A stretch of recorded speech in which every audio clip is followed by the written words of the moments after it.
क्या आज ब्राह्मण होना एक अपराध बन गया है? उत्तर प्रदेश की जमीनों पर हो रहा कब्जा, न्याय के नाम पर हो रही राजनीति और प्रशासनिक खामोशी, ये सब मिलकर एक बड़ा सवाल खड़ा करते हैं। क्या ब्राह्मण समाज को ही टारगेट किया जा रहा है?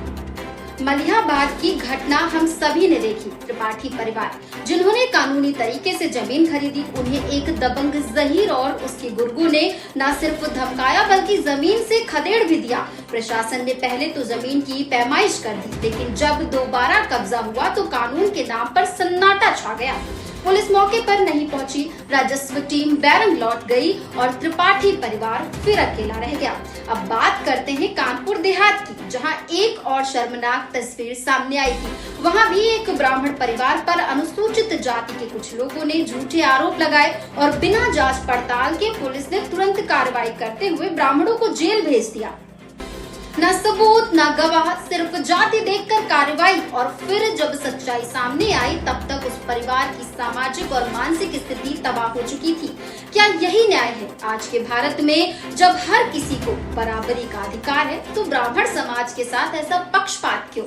जहाँ भी ब्राह्मण अपने अधिकार के लिए आवाज उठाता है, उसे प्रिविलेज्ड कहकर चुप कराने की कोशिश होती है।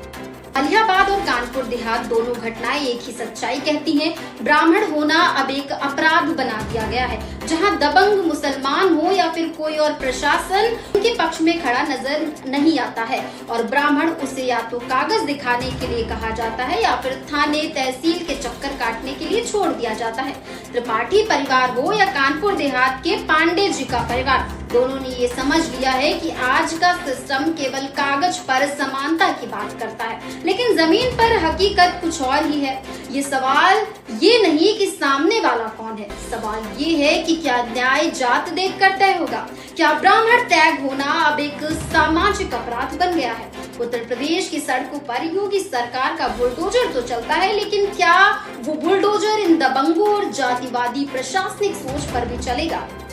अगर नहीं चला तो याद रखिए, कल को ये अन्याय किसी और के घर में भी पहुंचेगा। ब्राह्मण समाज अब चुप नहीं बैठेगा, हर अन्याय का जवाब दिया जाएगा, संविधान के दायरे में, लेकिन डंके की चोट पर। मैं हूं श्रेया शुक्ला, आपसे वादा करती हूं कि जहां भी ब्राह्मण समाज के साथ अन्याय होगा, वहां से आवाज सबसे पहले हमारा चैनल उठाएगा।